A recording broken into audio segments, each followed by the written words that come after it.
An SPF record is a DNS text record that lists who may send mail for your domain. Each include and each AMX, PTR, or exist mechanism pulls in another DNS lookup when a receiver checks it.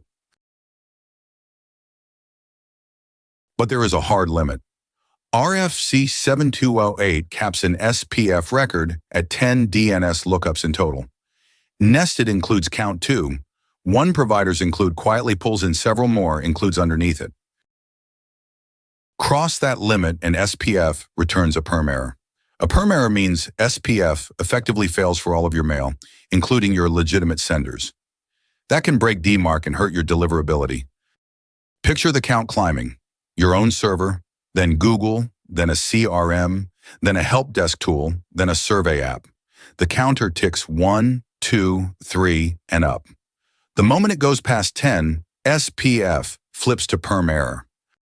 Fix 1 is the simplest. Remove includes for senders you no longer use. That old survey tool, a newsletter service you dropped, a vendor you stopped paying. Every include you delete frees up a lookup and pulls you back under the cap. Fix 2 is flattening.